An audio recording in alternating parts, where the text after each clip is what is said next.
Bonsoir à tous et bienvenue dans cette nouvelle édition de Vox Live, votre émission de débat où nous aborderons les questions qui façonnent l'avenir de notre continent. Ce soir, un sujet central, voire fondamental pour le développement de l'Afrique, l'éducation. Nous allons nous interroger sur l'efficacité du système éducatif en Afrique. Les écoles sur le continent remplissent-elles encore leur mission première ou au contraire, assistons-nous à un décalage croissant entre les savoirs enseignés et la réalité du terrain? Le modèle actuel est-il dépassé, obsolète? Et comment le réinventer pour qu'il devienne un véritable moteur de progrès social et économique? Et pour en débattre, nous avons ce soir trois invités de choix. Je me tourne d'abord à droite, Jacques Mounombo, vous êtes analyste politique et ingénieur géologue. Bonsoir. Bonsoir, merci de m'accueillir. À ma gauche, Roselyne Zanou, vous êtes auxiliaire puéricultrice et réalisatrice de documentaires. Bonsoir. Et enfin, Frédéric Tchoungui, vous êtes analyste politique. Merci d'être avec nous ce soir. Merci de l'accueil. Roselyne, je me tourne d'abord vers vous. Donc, on l'a évoqué, vous êtes auxiliaire puéricultrice et vous êtes profondément engagée dans la défense des droits de l'enfant à travers l'art notamment. Et votre engagement, il vous a conduit, entre autres, à la réalisation de documentaires centrés sur la petite enfance et l'éducation. Et dans ce dernier projet, vous êtes retourné dans votre pays d'origine, le Bénin. Est-ce que vous pouvez nous dire quel état des lieux vous pouvez brosser du système éducatif? Quel regard vous portez justement? Alors, merci pour la parole, c'est tout à fait ça. Donc, grâce à ce désir, en tout cas, de pouvoir investir déjà de par ma profession, de pouvoir apporter ce regard en plus, ces pratiques en plus dans mon pays, ça m'a permis justement à travers ce documentaire de sillonner différents systèmes scolaires. De sillonner différents systèmes scolaires, c'est-à-dire du privé, du public, et aussi des organismes culturels, tout ce qui pouvait avoir comme structure d'accueil du jeune enfant. Donc moi, je pars du constat, en tout cas, que l'éducation part au départ de la petite enfance. La petite enfance parce qu'on dit c'est la base, les 7 premières années ou les 1000 premiers jours de l'enfant sont assez déterminants du futur. Donc voilà pourquoi je me suis d'abord focus en tout cas sur cette tranche d'âge. Et ça m'a permis, en tout cas, de rencontrer des acteurs vraiment formidables. Ça m'a rassurée aussi, parce que, voilà, il y a la période où, en tout cas, j'ai eu mon parcours, où j'ai fréquenté l'école au Bénin. Et aujourd'hui, il y a quand même, veut pas, un dynamisme qui se fait, une envie, en tout cas, d'innover, de rénover le système éducatif. En tout cas, je parle spécifiquement pour le Bénin. Comment est-ce qu'on le ressent? Comment est-ce qu'on le ressent? Il y a la création d'écoles privées. Malheureusement, c'est encore des écoles privées donc des personnes de par eux-mêmes leur volonté qui amène à organiser, à mettre en place ce genre de structure. Et je veux parler spécifiquement d'une école inclusive, par exemple, qui m'a beaucoup marquée, une des premières, pionnières, qui a ensuite, comme on dit, lancé le mouvement et donné suite à 1 ou 2 autres écoles inclusives. Quand je dis inclusive, je veux parler, par exemple, de l'accueil d'enfants handicapés dans le parcours classique, avec des enfants bien portants et avec aussi l'inclusion d'outils numériques pour pouvoir faciliter l'apprentissage. Donc ça, déjà, c'est quand même assez novateur et c'est salutaire. Je parle de l'école Hibiscus au Bénin. Et puis, voilà, qui a été vraiment un tremplin pour un impulseur, un pulse, sometimes, pour voilà, un exemple en tout cas pour la suite avec l'ouverture de d'autres écoles un peu dans le même style et aussi d'autres écoles qui n'ont rien à voir, des écoles par exemple avec des formations plutôt très strictes mais qui répondent quelque part quand je les ai interrogées, qui répondent en tout cas à un besoin identifié dès la maternelle, on va plus ou moins les former à un apprentissage militaire. De base militaire. Donc ça aussi, ça m'a assez marqué, mais ça avait, on va dire, la réponse à un besoin. Et on va y revenir évidemment tout au long de l'émission. Frédéric, on faisait à l'instant la distinction entre l'école privée et l'école publique en Afrique. Vous, quel est votre regard justement que vous portez sur Alors, ces deux schémas? Alors, je pense que le secteur public est à la traîne face au secteur privé. Je vais prendre l'exemple du Cameroun, parce que je suis ici du Cameroun, et j'ai évoqué des établissements de pointe. Je vais évoquer des établissements de pointe, comme par exemple le lycée, le collège Vogt ou le collège de la retraite, qui sont situés à Yaoundé et qui sont des établissements ultra performants. Bien le collège Jean Tabi, par exemple, pour prendre un exemple, qui sont des collèges ultra performants, vraiment avec une discipline et des moyens qui sont mis en place pour la réussite des élèves. Et à contrario, nous avons en général dans le public, un public qui est à la traîne. Il y a un manque d'infrastructures, un manque de moyens, un manque de matériel, un manque parfois de professeurs qui ne sont pas assez bien formés, ou bien ces professeurs, même s'ils sont bien formés, ils ont des difficultés pour pouvoir prodiguer donc, les enseignements. Et on se retrouve donc avec un développement à deux échelles et des personnes qui souhaitent, c'est-à-dire des parents qui souhaitent mettre leurs enfants dans le privé lorsqu'ils ont les moyens. Et donc, le fossé continue de se creuser. Il y a des études qui sont sorties sur la question, c'est-à-dire on a vraiment comparé les deux, on voit que le privé est prépondérant par rapport au public. Vous évoquez de nombreux défis, donc de politique inclusive, la transition numérique qu'on n'a pas encore évoquée, mais qu'on va évidemment aborder tout au long de l'émission. Et par ailleurs, en 10 ans, le taux brut de scolarisation, on va rester sur l'Afrique subsaharienne pour ces chiffres-là, il a quand même pas mal augmenté. En 2010, on était entre 75 et 78%. En 2020, on est de 80 à 85%. Et pourtant, Jacques, il y a une grande partie des personnes inscrites, des élèves inscrits qui ne terminent pas le cycle primaire, environ 20 à 30%. Comment est-ce qu'on explique ce pourcentage d'abandon? Déjà, je voudrais introduire en disant que l'éducation est l'arme la plus puissante que l'on puisse utiliser pour changer un pays, le disait Nelson Mandela. L'éducation, c'est la clé de la réussite. Donc ça se trouve que dans un pays sérieux, qui voudrait vraiment que ses enfants ou encore sa jeunesse puissent étudier, il va falloir qu'on implémente un certain nombre de projets. Et je pense qu'aujourd'hui, à l'abandon au niveau de nos pays, surtout les pays en dessous du Sahara, c'est dû au simple fait qu'il manque d'abord des bons projets politiques de la part des dirigeants. Parce que les étudiants, il faut les accompagner avec des bourses d'études, ils doivent étudier dans des bonnes conditions. Lorsque vous regardez par exemple beaucoup des pays en Afrique, vous allez remarquer que parfois ces pays-là manquent des tables de banc. Il n'y a pas des conditions, les conditions ne sont pas réunies. Les étudiants, encore les enfants, les élèves étudient à même le sol alors que nous avons beaucoup de bois. Donc on est même incapable de réunir les moyens, les conditions pour que les enfants puissent étudier. Donc tout cela aussi fait à ce qu'il y ait l'abandon, parce que aussi il faut remarquer qu'il y a le chômage. Les enfants pour aller à l'école, mais les parents doivent débourser des sous. Maintenant, si les parents ne travaillent pas, comment est-ce qu'ils vont subvenir aux besoins de leurs enfants? Ça aussi, c'est un problème. Donc le chômage peut rentrer dans la ligne de compte lorsqu'on voit un peu les enfants qui abandonnent les études et tout. Il y a aussi le facteur délinquance. Parce que dans un pays, lorsque la sécurité n'est pas garantie par les autorités, dites-vous que la jeunesse ou encore les enfants n'ont qu'une seule idée en tête, qui est celle de la délinquance. Donc je me dis qu'aujourd'hui, l'abandon au niveau de l'Afrique, en ce qui concerne les enfants qui n'étudient plus, il y a beaucoup d'éléments qui rentrent en jeu. Donc il y a la délinquance, il y a le chômage qui bat son plein, les parents ne travaillent pas, ils ne peuvent pas subvenir aux besoins de leurs enfants. Et je me dis qu'aujourd'hui, franchement, il va falloir qu'on essaie de reformer un peu le système éducatif de l'Afrique. Franchement, on en a besoin parce que madame disait tout à l'heure, elle a parlé du numérique. Je vais essayer un peu d'aller plus loin parce qu'aujourd'hui, la science et la technologie sont des éléments clés auxquels l'Afrique devrait s'appuyer pour se reconstruire.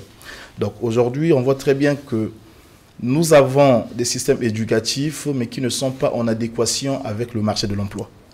Et ça se fait noter un peu partout en Afrique. Donc il va falloir qu'on essaie un peu de regarder ça, même dans le commerce. Le commerce aujourd'hui est numérisé. Est-ce que le système éducatif, il doit inclure plus de compétences pratiques, par exemple ? Absolument. Effectivement, parce que lorsque vous parlez même de pratique, ça me rappelle un fait. Lorsque j'étais au Congo-Brazzaville, je suis natif de Pointe-Noire, je me souviens très bien dans le quartier, il y avait des jeunes qui étaient des mécaniciens, mais ils n'avaient pas appris la mécanique à l'école. Mais c'était très super bon. C'est-à-dire que c'est des gens qui avaient un talent incroyable. Vous avez le véhicule qui tombe en panne, il vous dépanne le véhicule, mais il n'a jamais fait les écoles de mécanique. Des électriciens, des plombiers, tout ça, machin. C'est des gens, en fait, de mon point de vue, je pense que lorsque vous avez une jeunesse comme ça, mais il suffit juste de les garantir, de leur mettre les cadres. Vous leur donnez par exemple des CAP, des certificats d'aptitude professionnelle, excusez-moi. Et en ce moment-là, on peut quand même les orienter, les encadrer et tout. Parce qu'en fait, c'est quoi? Dans nos pays, on a besoin des techniciens. Il ne faut pas toujours penser que, bon, j'ai fait des écoles, j'ai fait des études, il va falloir que je sois dans un bureau, bureaucrate, tout ça, machin, tout. Non. Il faut qu'on essaie aussi de donner la chance à ceux qui veulent faire des métiers de technique, qui puissent aussi exceller et avancer et prospérer. Parce qu'aujourd'hui, on a besoin des techniciens, même dans l'agronomie, même dans l'agriculture, même dans l'élevage. Et tout à l'heure, je le disais, même lorsqu'on a fait l'émission, j'ai parlé de l'agriculture. Mais pourquoi l'agriculture? Aujourd'hui, les gens ont honte d'être agriculteurs en Afrique. Parce qu'ils veulent tout de suite aller mettre la veste, être dans les bureaux et tout. Alors que l'agriculture, mais c'est ce qui donne à manger au peuple. L'élevage, c'est ce qui donne à manger. Donc, ce sont des secteurs que nos pays, nos présidents devraient Frédéric, vraiment... je vois réagir. Le souci avec l'agriculture, juste pour rebondir à cet exemple-là, c'est que c'est un cycle long.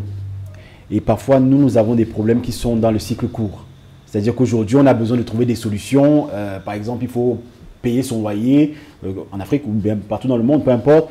Il faut nourrir la famille, etc. Donc, ce sont des cycles. C'est pour ça que les jeunes ont du mal avec l'agriculture, parce qu'ils ont du mal à se projeter. Ils se disent qu'ils doivent attendre des récoltes sur plusieurs années. Effectivement, c'est un très bon investissement. Maintenant, les problèmes sont plutôt journaliers.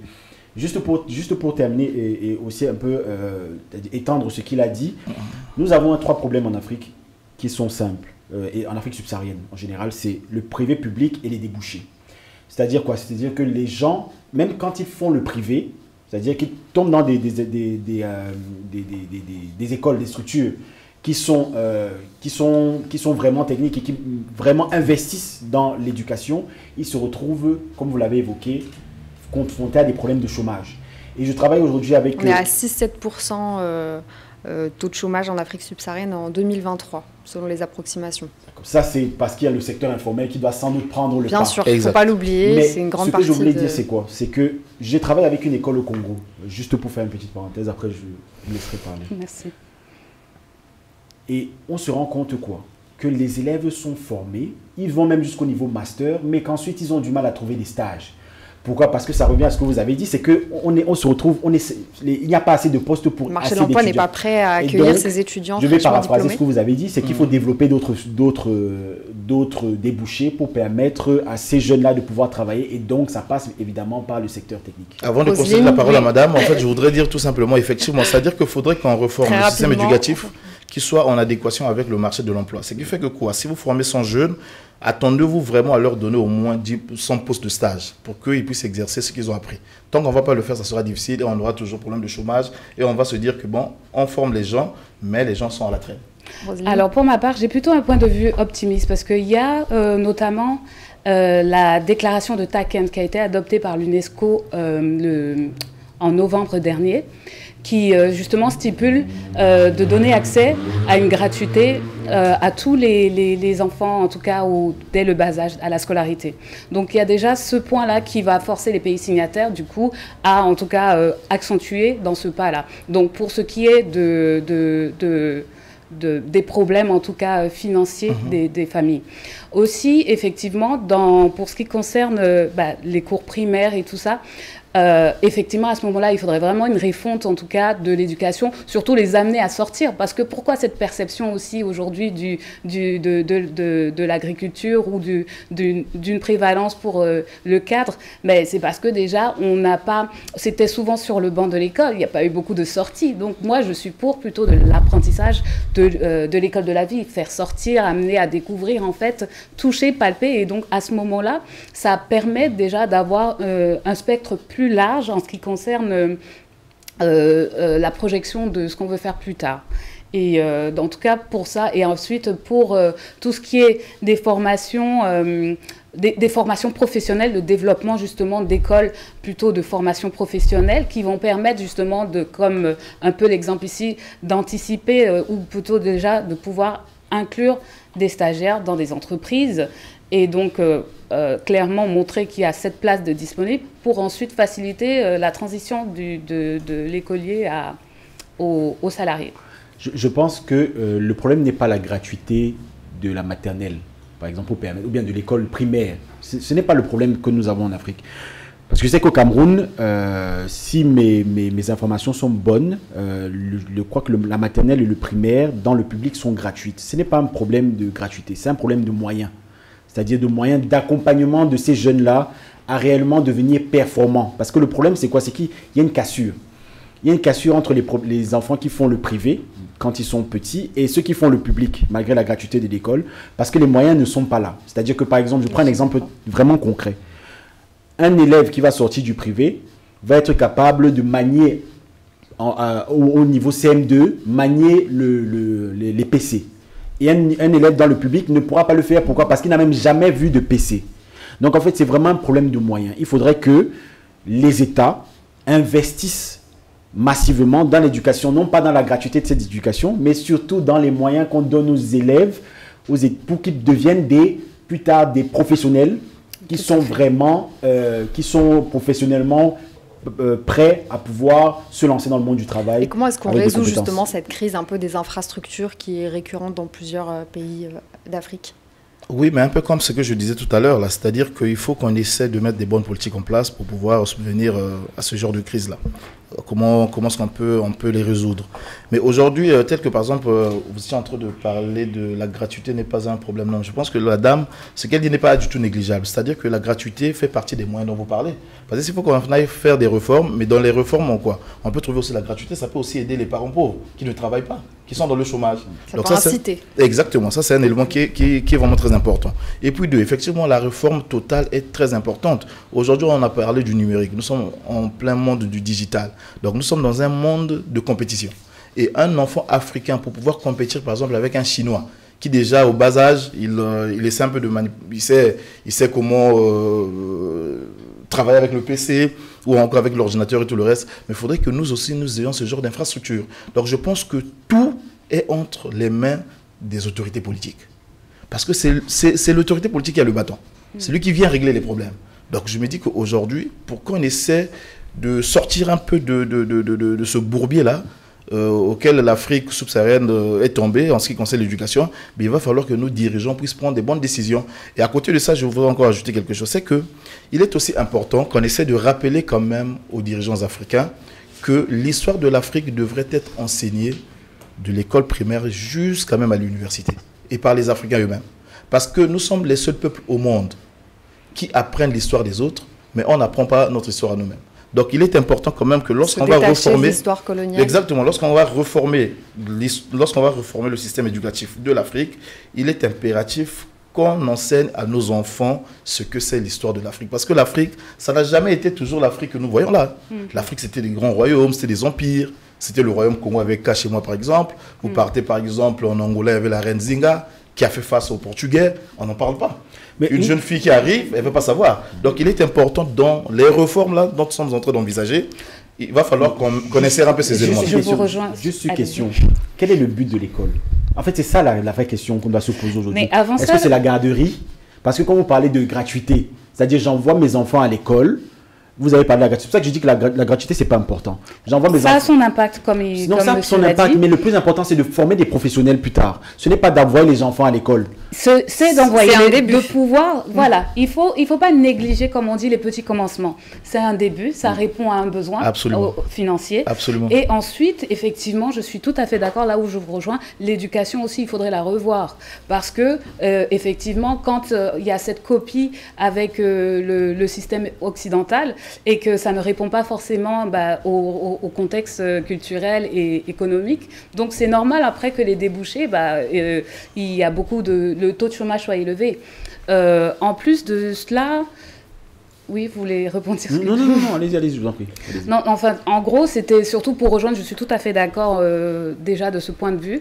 Et aussi, la responsabilité ne peut pas uniquement, encore une fois, je me dis, c'est trop facile de toujours mettre la responsabilité sur les politiques. La responsabilité aussi doit être quand même partagée dans le sens où il y a, oui, les politiques, il y a les ONG, il y a les enseignants eux-mêmes et il y a les parents et les étudiants eux-mêmes. Donc, dans tous les cas, ça doit être partagé, même si le gros effort doit venir justement du gouvernement qui permet d'ouvrir et de mettre en place Mais est-ce que les justement réformes ces étudiants, ces écoliers, c'est pas les premières victimes, on va dire, du manque de politique éducative adaptée au pays? Évidemment que si, évidemment que si. Quand on parle de responsabilité partagée, là dans quel on sens? parle des écoliers, mais je parle des étudiants. Enfin, quand je parle de l'université, à un moment, la responsabilité, voilà, c'est plus toujours aller demander de l'aide, en fait. Aller demander, mais prendre, comment on dit, sa part de possibilité en tant que jeune, de connaître son pouvoir,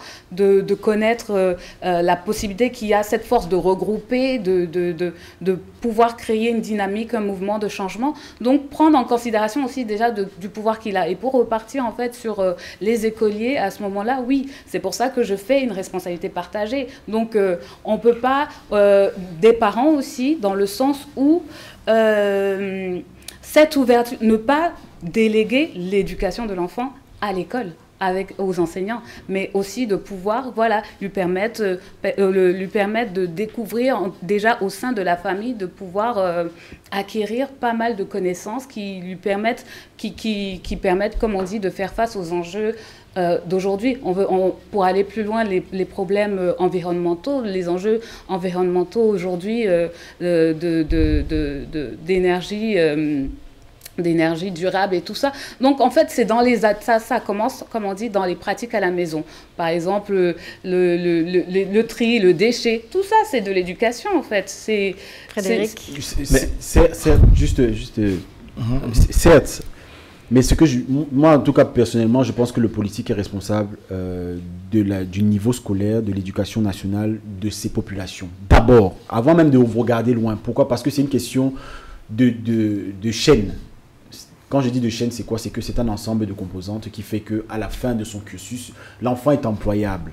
C'est ça le plus important. C'est ça le but de l'école en réalité. Même si c'est aussi de donner une conscience. Mais on est dans un monde capitaliste. Il faut qu'on forme des jeunes qui soient capables de travailler demain et de créer de la plus-value. C'est le plus important.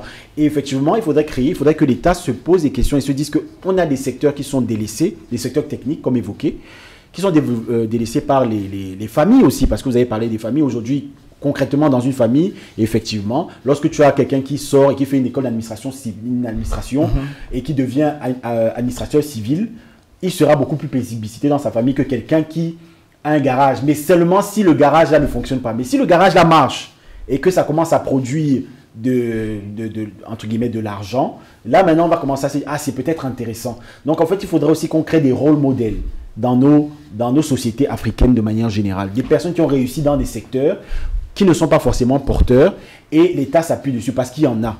Mais comme je disais à la base, je reviens à ce que j'ai dit tout à l'heure, la gratuité de l'école n'est pas importante. Ce qui est important, c'est qu'à la fin de cette école-là, on ait des jeunes qui sont capables de travailler, de créer de la richesse et qui soient au contact des nouvelles technologies. On pourra revenir sur ce point-là. Moi, je voudrais mettre Jacques. l'accent sur... en fait, ici, il ne faut pas qu'on essaie de s'éloigner un peu du contexte du débat. On parle de la réforme du système éducatif en Afrique. Est-ce que ce système est obsolète ou pas? Et lorsqu'on parle du système éducatif, c'est l'ensemble de tout, c'est-à-dire l'école primaire, vous allez jusqu'à l'université, exactement. C'est-à-dire que l'école primaire est très importante parce que c'est là qu'on donne à l'enfant les fondamentaux, les bases, et c'est ce qui va lui permettre de se déployer et puis d'aller de l'avant.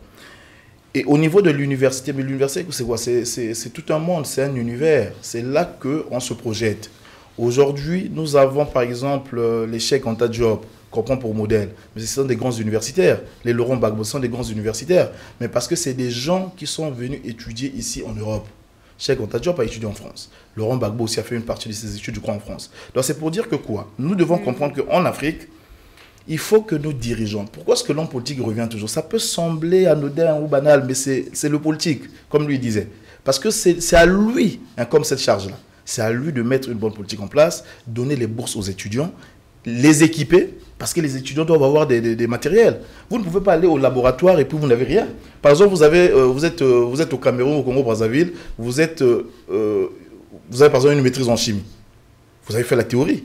Mais tant que vous n'allez pas faire la pratique, vous n'allez rien retenir. Donc, vous avez une maîtrise en chimie bourrée de littérature, mais dans la pratique, vous ne valez absolument rien. Et c'est des cas comme ça qu'on retrouve un peu en Afrique partout. Il faut qu'on se dise la vérité, ça existe, hein, réellement. Donc, les dirigeants doivent mettre le paquet, ils doivent équiper vraiment les laboratoires payer les bourses aux gens, leur dire, bah, écoutez, vous n'avez pas peut-être à aller en Europe ou comment et tout, vous pouvez tout de même étudier ici. Je vous prends un exemple, par exemple, le cas d'un pays qu'on appelle le Botswana. Les étudiants du Botswana, moi j'ai fait mes études universitaires en Italie, j'ai rencontré presque tous les pays. Mais je n'avais jamais rencontré un étudiant du Botswana ou encore un étudiant de la Libye, à l'époque de Kadhafi. Pourquoi? Parce qu'ils avaient des grosses bourses. Et les universités étaient équipées, les laboratoires et tout le reste. Donc c'est à cela qu'on appelle un peu à nos dirigeants, qu'ils comprennent il va falloir qu'on essaie un peu de réformer un peu le système éducatif. Et à cela, il faut qu'on crée c'est-à-dire qu'il faut qu'on ait des systèmes éducatifs qui vont être en adéquation avec le marché de l'emploi. C'est ce que je disais, je ne cesse de marteler là-dessus. Parce que c'est là que vous allez voir, si vous formez 50 ingénieurs, tout de suite, ils vont trouver le boulot. Mais tant que vous allez former les ingénieurs et qu'à côté, vous n'avez rien à leur proposer, ben, c'est un coup de pied dans l'eau. C'est ce que je disais. Et juste un parallèle avec ce qui vient d'être dit par rapport aux dirigeants africains. Lorsque les dirigeants africains, je ne sais pas si vous avez souvent suivi, lorsqu'ils s'adressent à la jeunesse, ils utilisent un mot précisément. Un mot qui revient tout le temps. Ce mot, c'est résilience. J'ai l'impression que même le mot résilience est déjà devenu un verbe, alors que c'est un adjectif. On parle toujours de la jeunesse résiliente. On veut des jeunes résilients. Pourquoi? Parce que lorsqu'on emploie le mot résilient, ça veut dire quoi? On n'a pas de solution pour vous. Battez-vous. Allez vous battre dehors parce que le système éducatif et la passerelle entre le travail, l'étudiant et le travailleur, nous n'avons pas les clés et nous ne savons pas quoi faire pour que vous puissiez travailler. Donc, on souhaite d'une jeunesse résiliente. Mais il faudrait déconstruire ce mot-là. Il faudrait même le bannir des discours des chefs d'État africains. Parce qu'une jeunesse n'est pas résiliente. Il n'y a pas de création qui se fait sans école, sans une école forte. Regardez le système français, le système américain. Certes, le système américain est basé sur les bourses et il coûte très cher. Mais lorsque tu sors de là-bas, entre guillemets, tu deviens quand même quelqu'un, même si on sait qu'il est bancal à certains niveaux. Mais le système français peut te permettre de devenir quelqu'un. Mais nous, on a des systèmes éducatifs au Cameroun ou en Afrique centrale de manière générale, en Afrique de l'Ouest, qui ne sont pas adaptés en réalité au fait que, et c'est pour ça que je dis que l'enfant devienne un adulte employable. C'est le plus important, qui crée de la richesse. Effectivement, l'école maintenant, ce n'est pas que la création de richesse, c'est aussi des valeurs qui sont inculquées dans l'école. Donc ça revient à ce que vous disiez tout à l'heure, c'est-à-dire qu'il faut apprendre l'histoire de l'Afrique et comprendre que nous ne sommes pas seulement c'est-à-dire entre guillemets des faire-valoir, mais que nous pouvons aussi être des personnes qui innovent et qui créent. Parce que juste une dernière question, une question pour vous. Combien d'écoles, combien d'universités africaines dans la recherche créent réellement, comme par exemple les universités américaines, les universités françaises, Paris-Saclay par exemple, très peu. Créent, c'est-à-dire ce sont des innovations, créent des innovations. On n'en a pas, parce que l'accent n'est pas mis vers là-bas. Et c'est pour ça que le politique est vraiment la pierre angulaire de tout ce système-là. Sans lui, sans son aval, sans sa motivation, sans son envie, il n'y aura rien qui va se faire. Et je suis sur un point d'accord avec vous, mais pour pousser plus loin, pour ne pas mettre la responsabilité uniquement à cette réforme de l'éducation, est-ce que pour ceux qui ont passé ce filtre-là, qui ont eu plusieurs diplômes et qui se retrouvent malgré tout au chômage, est-ce qu'il ne s'agirait pas justement, encore une fois, concernant les politiques, de pouvoir aussi faciliter cette implantation des entreprises? Parce qu'il faut savoir aussi qu'il n'y a pas... La plupart, comme on dit, des têtes pensantes vont à l'extérieur, mais faciliter cet établissement d'entreprises prospères, donc notamment par différentes techniques qui permettent justement simplement de réduire ce taux de chômage. Donc voilà, l'accent est peut-être aussi sur cette réforme de l'éducation, mais au niveau aussi du fisc, des finances et tout ce qui pourrait faciliter le développement. C'est tout un système en fait. C'est l'ensemble des composants qui vont permettre à l'étudiant de devenir quelqu'un qui va ramener de la valeur. Et ça revient à ce que vous avez dit tout à l'heure, c'est-à-dire qu'il faut développer d'autres secteurs. Absolument. Et il faut qu'on sorte de cette sacro-sainte, comme on dit les Américains, suit and tie. C'est-à-dire qu'avec la veste, la veste et la cravate, il faudrait qu'on sorte de ça. C'est-à-dire qu'on arrête avec ces attributs, parce que je porte une veste, parce que j'ai un costume, donc je suis quelqu'un. Et on a beaucoup de personnes qui n'ont pas fait de grandes études, qui n'ont pas fait de grandes choses, qui portent cet attribut et qui de facto sont reconnus comme étant des personnes qui ont réalisé. Parce que juste pour dire, en fait, pour bâtir une nation prospère, encore une société prospère, on a besoin de tout le monde. On a besoin des ingénieurs, des docteurs, mais on a aussi besoin des techniciens, c'est-à-dire ceux qui ont le simple, les CAP et tout le reste. Donc chacun devrait mettre sa main dans la pâte. Et je pense que ce faisant, je crois qu'on pourra peut-être sortir un peu de l'ornière. Je vous propose de continuer ce débat dans un instant après une courte pause. Et on poursuit ce débat sur Vox Live et cette fois on va évoquer les défis structurels dont on a parlé tout au long de l'émission. Je me tourne vers vous, Jacques, j'aimerais vous faire réagir à un chiffre. Selon les recommandations de l'UNESCO, les pays devraient consacrer 15 à 20% des budgets nationaux à l'éducation. On a de très bons élèves sur le continent, je pense au Sénégal qui est à 22%, le Bénin 24%, la Côte d'Ivoire 20%. Par ailleurs, ce n'est pas suffisant. Deux questions dans cette question. Est-ce que c'est suffisant? Et en même temps, est-ce qu'il faut vraiment se baser sur ces critères-là de l'UNESCO? Est-ce qu'ils sont crédibles aujourd'hui? Bon, mais après, les critères de l'UNESCO restent les critères de l'UNESCO. Hein. Donc, on va dire peut-être que c'est des critères, ils font ça, je ne sais pas selon quel baromètre et tout le reste, mais bon, cela n'engage que même. Mais tout de même, je peux donner un petit commentaire sur les universités que vous venez de faire mention. Vous avez parlé des universités du Sénégal et même du Ghana aussi. Parce qu'aujourd'hui, vous allez remarquer qu'en Afrique subsaharienne, il y a des gens qui quittent par exemple le Congo-Brazzaville, qui vont étudier au Sénégal. Et ils sont bien formés, ils sortent aussi avec un bon background. Ça sort aussi du côté du Ghana et tout. Donc on voit très bien que ce n'est pas tous les pays africains qui ont problème au niveau de l'éducation. Tel que le Sénégal, ça donne quand même un peu, le Ghana aussi, ça donne quand même un peu. Mais nous ne devons pas nous arrêter là parce que il faut, comme je l'ai dit tantôt, nous vivons dans un monde de compétition. Et pour compétir avec les autres, il faut que nous nous armions des sciences, voilà, comme disait Cheikh Anta Diop, de la science jusqu'à... voilà, il faudrait que nous soyons vraiment prêts vraiment en ce qui concerne la science. Et aujourd'hui, la technologie bat son plein.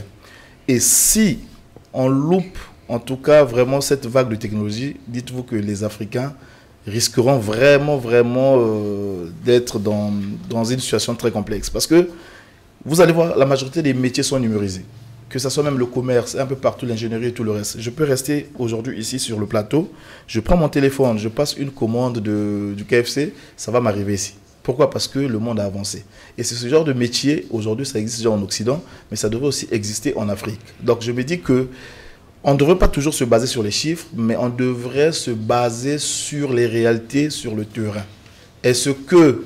on a certains bons modèles aussi. Est-ce que sur le terrain, réellement, les gens sont bien formés? Oui. Est-ce que sur les terrains, les gens ont des bourses? Oui. Est-ce que les gens, lorsqu'ils finissent d'être formés, ils ont des emplois? Oui. En ce moment-là, on peut dire que oui, les choses vont bien. Parce qu'on peut donner les chiffres, mais dans le fond... Oui, je pense à la Tunisie, par exemple, qui a lancé un programme e-éducation, ou le Rwanda qui a lancé un programme aussi qui vise à distribuer des tablettes aux élèves dans les écoles publiques. Donc, il y a des pays qui ont emboîté le pas. Exactement. Juste pour rebondir, effectivement, je pense que le plus important, ce n'est pas le budget qui est alloué, mais comment le budget est utilisé. Tout à fait. Et justement, vous parliez tout à l'heure de la formation des enseignants. Je ne sais plus qui l'évoquait. C'était moi qui l'évoquait. Donc, en fait, ce que je veux dire par là, c'est quoi? C'est que s'il y a des fonds qui sont alloués et qui ne sont pas bien dirigés et qui ne vont pas dans le sens du développement, comme vous l'avez évoqué, on aura toujours un problème. C'est-à-dire qu'on va former des personnes qui ne vont servir à rien. Et c'est ce qui se passe dans beaucoup d'économies africaines ou de l'éducation africaine de manière générale. C'est qu'on forme des personnes qui ne vont servir à rien ensuite. On va former des professeurs de philosophie, on va former des professeurs d'histoire. Oui, ils vont servir, mais pas à grande échelle. On a besoin de techniciens. Et donc, c'est à partir de ce moment-là qu'on pourra juger concrètement. Est-ce que lorsque on a terminé, et c'est comme ça que ça se passe, lorsqu'une promotion se termine, quel est le taux de personnes qui trouvent un travail dans les 6 mois? C'est comme ça que, par exemple, vous regardez dans les écoles de commerce ici en France. Lorsqu'ils viennent vous vendre leur tablette, ils vous disent qu'au bout de 6 mois, 98% de nos élèves ont trouvé du travail. Ça veut dire quoi? C'est la même chose, c'est comme ça qu'on doit juger un État. C'est-à-dire que lorsqu'il y a une promotion qui sort, combien de personnes se retrouvent ou non dans un emploi ou un poste, ou bien ont pu développer leur structure et ont été accompagnés? Pour rebondir, je suis d'accord en tout cas avec ça. Cette utilisation de ce budget-là, comment est-ce que c'est utilisé? Comme on dit, c'est pas de leur hauteur là qui peuvent décider pour justement les écoliers, les étudiants et tout ça. Donc effectivement, lorsqu'il y a par exemple des études sur le terrain, je trouve que ce n'est pas assez même réaliste. Déjà c'est sur un court terme, ce n'est pas assez réaliste des besoins qui ont été relevés.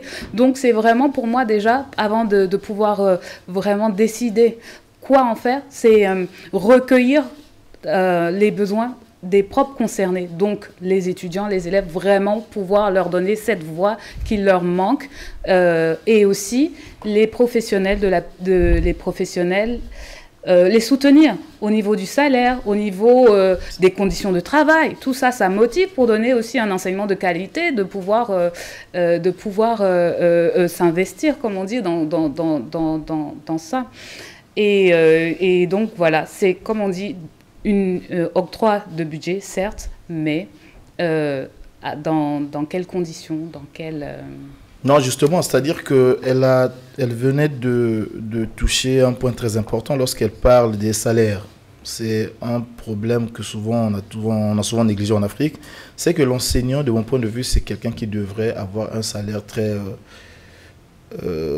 bon. Pourquoi? Parce qu'en fait, vous confiez l'avenir de votre enfant auprès du pays même, voilà, justement. Donc les enseignants, les professeurs, c'est des gens vraiment qu'on devrait mettre à l'aise. C'est des gens qui font un travail extraordinaire. Parce que l'éducation, c'est quoi? C'est se former et s'informer. Vous imaginez? Donc c'est des gens quand même qu'on devrait encourager, qu'on devrait leur réunir les moyens, les mettre dans des bonnes conditions. Malheureusement, aujourd'hui en Afrique, lorsque vous êtes enseignant, vous êtes mal vu, hein. Parce que vous êtes considéré comme, pas peut-être un être humain inférieur, mais dans la société, vous n'avez pas assez de poids. Vous voyez? Donc ça se trouve que les gens évitent même de faire le métier de l'enseignant, alors que c'est un métier noble. Vous avez tout à gagner lorsque vous enseignez. Parce que lorsqu'on enseigne, qu'est-ce qu'on fait? C'est-à-dire on apprend deux fois. Non seulement vous avez d'abord préparé votre cours, mais le fait de le rendre, de le dispenser, ça vous permet aussi de découvrir certaines choses. Donc c'est un métier qui est tout à fait noble.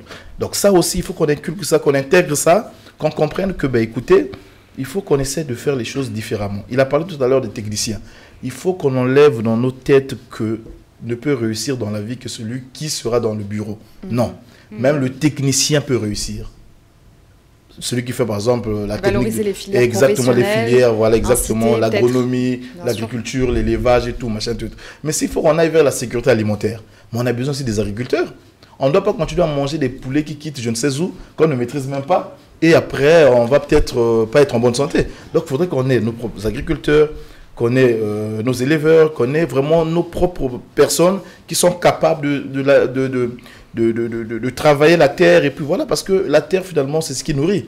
Bon, mais là aussi aujourd'hui vous êtes incapable. L'Afrique c'est quoi? Mais c'est beaucoup de terres arables, vous imaginez, avec des grands fleuves, des lacs, des pâturages et tout le reste. Mais si on peut essayer de financer ce secteur là, de lui donner des moyens qu'il faut, mais je pense que l'Afrique va rayonner. Il faut aussi détruire nos idoles. Lorsque je dis détruire nos idoles, c'est quoi? C'est que je prends l'exemple que j'ai pris tout à l'heure et je le développe.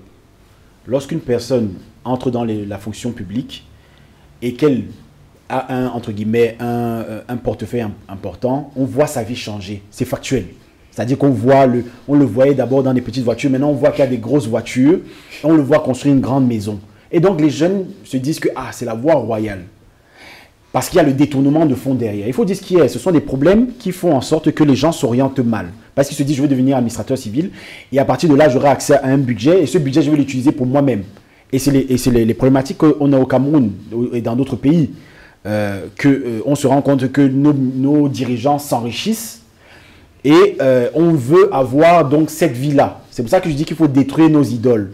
Et essayer de créer avec nos dirigeants, de montrer aux jeunes, même si nos dirigeants continuent à faire ce qu'ils font, mais qu'ils essaient de se dire, ok, on va montrer aux jeunes qu'il y a d'autres moyens de s'enrichir et de devenir quelqu'un et de peser. Pourquoi? Le problème central, et c'est ça qu'on n'a pas évoqué ici, et qui est très important d'évoquer, c'est quelle est la valeur dominante en Afrique centrale, en Afrique même, en Afrique de l'Ouest, en Afrique noire, de manière générale, c'est l'argent. C'est-à-dire qu'au jour d'aujourd'hui, toutes les actions qu'un homme va mener, c'est pour avoir de l'argent, parce que l'argent mène au pouvoir. Et l'argent mène à la reconnaissance, l'argent mène à la place dans sa tribu, à la place dans sa famille. Quand il y a une personne qui est pauvre ou une personne qui est riche, on va toujours plébisciter celui qui est riche parce qu'il est riche. C'est comme ça que nous avons. Et donc ça revient à ce que tout est lié. Ce que je veux dire, c'est quoi? C'est qu'au niveau de l'école, c'est comme ça. C'est-à-dire que les gens choisiront des filières parce qu'ils ont un oncle. Ils se disent, cet oncle-là, il a du pouvoir, je veux être comme lui. Donc ça revient à ce que vous avez dit au niveau des familles. Et juste pour conclure, donc maintenant l'État doit, entre guillemets, casser cela en valorisant, en mettant en place des forums. Par exemple, je prends un exemple, on met en place un forum sur la mécanique. On fait venir tous les mécaniciens qui ont plus ou moins réussi dans le pays, on les met en valeur. On fait venir des ingénieurs, on les met en valeur. On fait venir d'autres professions, on les met en valeur. Donc, c'est vraiment toute une pensée qu'il faut construire autour de l'éducation. Oui, je suis d'accord en tout cas pour cette valorisation des différents métiers, des compétences.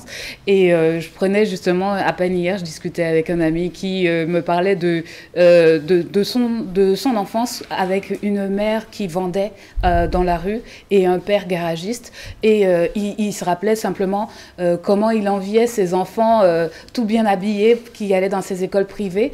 Et aujourd'hui, il fait un retour en arrière et il m'explique qu'aujourd'hui, ces mêmes enfants qu'il identifiait sont aujourd'hui en difficulté. Non pas, en tout cas, cette même résilience, ce fameux mot, aujourd'hui qui fait que, comme quoi, il y a cette responsabilité de parents à pouvoir, en tout cas, savoir gérer et pouvoir ouvrir, en tout cas, toutes les différentes possibilités.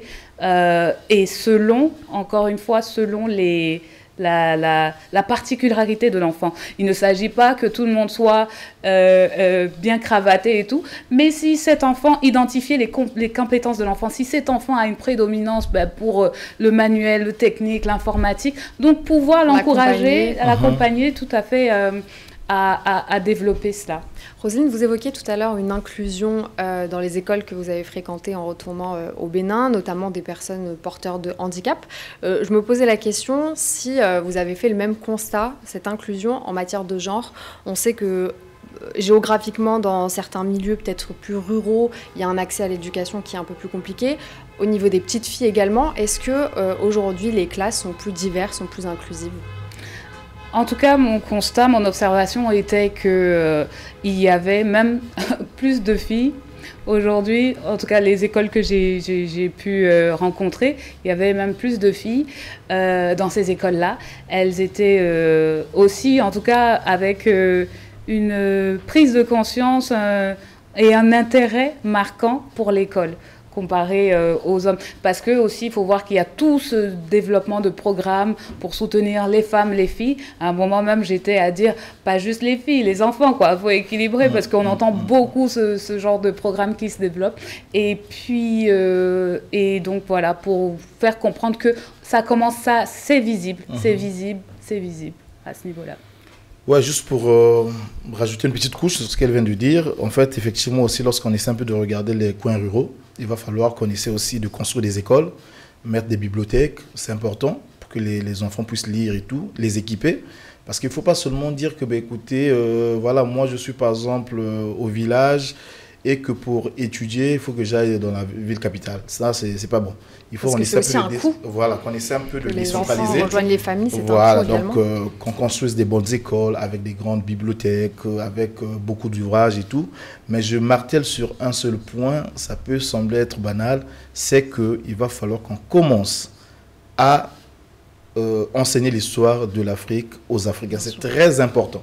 Parce que l'italien enseigne l'histoire de l'Italie par les Italiens eux-mêmes. Les Français vont enseigner l'histoire de la France, c'est un Français qui va l'enseigner. C'est quoi les conséquences d'étudier avec cet héritage colonial ? Non, mais c'est même pas... oui, il y a beaucoup de conséquences, mais parce que, en fait, c'est quoi ? Lorsque l'appropriation. Exactement, c'est-à-dire que lorsque on vous dépossède de vous-même, en fait, voilà, de votre identité, donc ça vous dégonfle, en fait, parce que vous devenez quoi ? Un peuple qui se désagrège. Vous n'êtes plus vous-même, vous comprenez ? Parce qu'en fait, c'est quoi ? Le but du colon, c'est quoi ? Lorsqu'il est arrivé chez nous, il nous a trouvés avec tout ce que nous avions. Notre patrimoine culturel, spirituel, ancestral et tout. Donc, qu'est-ce qu'il a fait ? Il nous a imposé quelque chose qui nous a écartés, sinon nous a éloignés de ce que nous avions, notre racine culturelle.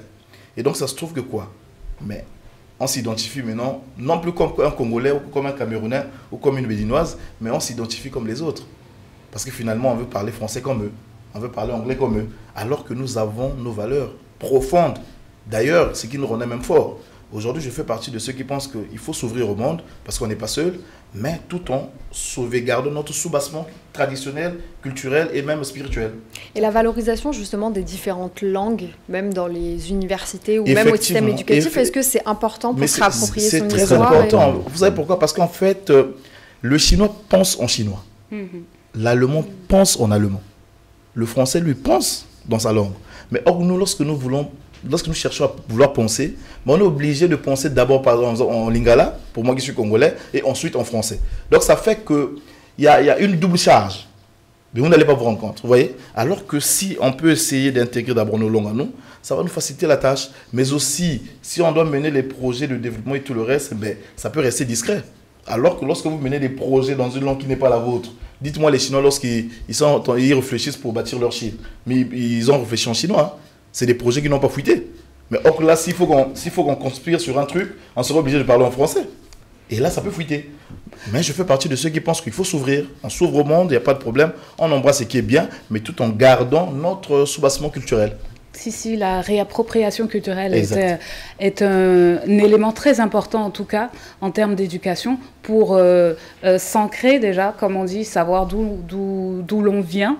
Comme on dit, il faut savoir d'où l'on vient pour savoir où on part, quoi. Et suite à cela, c'est pour dire justement dans ces programmes éducatifs qu'on pourrait intégrer, rénover, c'est encore une fois ces sorties culturelles, comme on dit dans les musées. Ça n'existe malheureusement pas des sorties culturelles comme on peut en voir ici. Exactement. Tout simplement.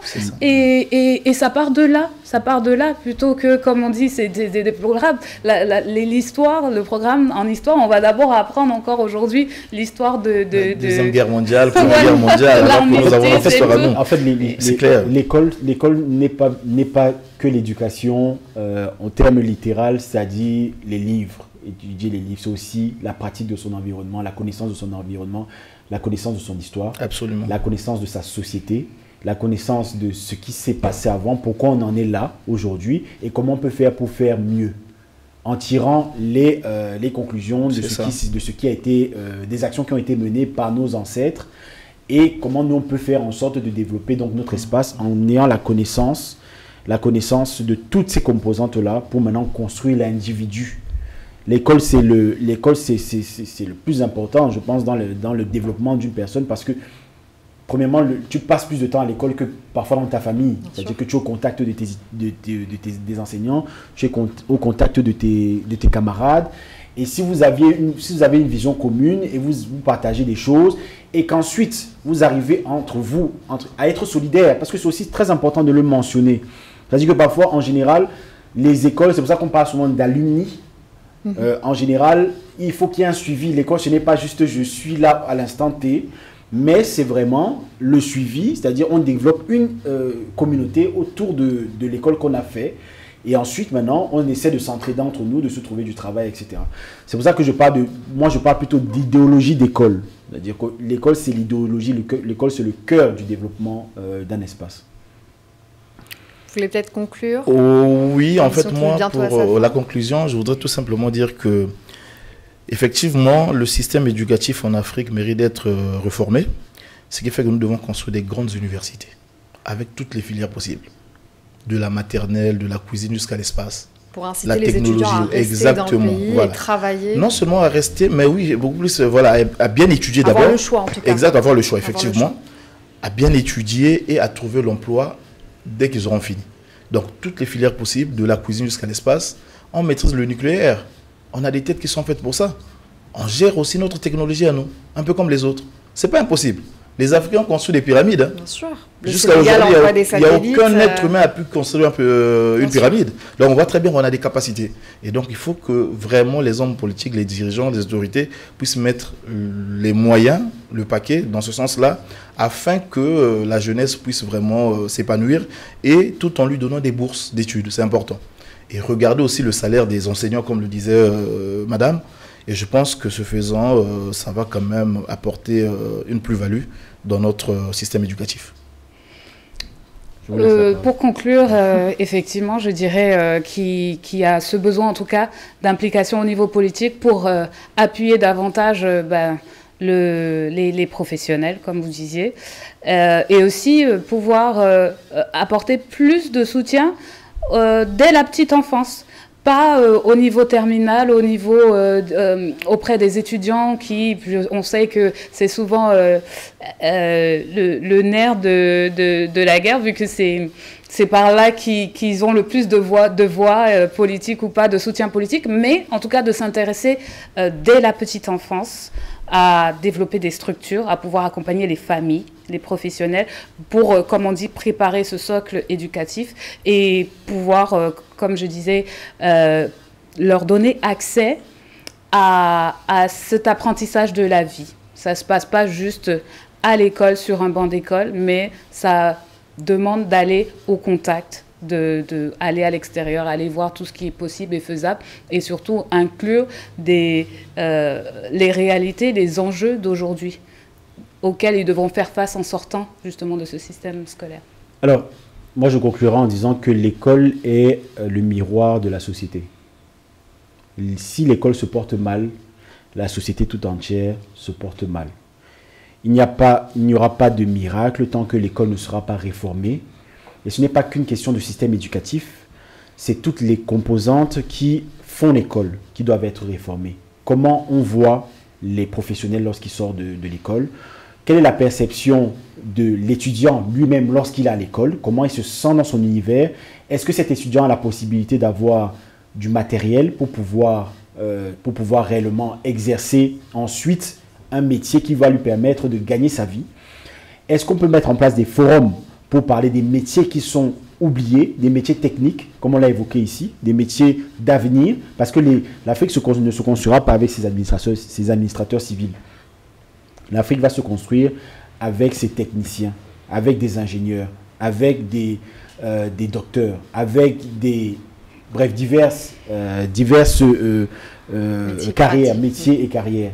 Donc il est très important qu'on puisse comprendre que l'école, ce n'est pas que l'école au sens littéral du terme, mais bien sûr le reflet de la société, et que l'on développe autour de cette école la possibilité aux jeunes de pouvoir trouver un emploi et qu'ils soient des personnes qui apportent une réelle plus-value et qu'on ne les laisse pas errer comme ça à la fin de leur cycle et qui se posent des questions à se dire qu'est-ce que je vais devenir, qu'est-ce que je vais faire. Donc c'est aux politiques, donc ça c'est un appel aux politiques. Prenez vos responsabilités afin que l'école soit orientée de telle manière à ce qu'il y ait un boom économique derrière et qu'on ait des personnes qui soient capables de pouvoir satisfaire ce boom économique et non pas nous attendons de l'extérieur d'autres ingénieurs qui viendraient sur place et prendre le travail des jeunes parce qu'ils ont été mal formés. On espère en tout cas que le message sera entendu. Merci à tous pour vos analyses pertinentes. C'est déjà la fin de cette émission de Vox Live. Je voulais remercier Jacques Monombo pour sa présence. Merci. Merci. Roselyne Zanou, merci d'avoir été avec nous tout au long de l'émission. Et Frédéric Tchoungui, merci pour votre analyse pertinente. Merci d'avoir suivi Vox Live. Restez fidèles à notre programme et à très vite.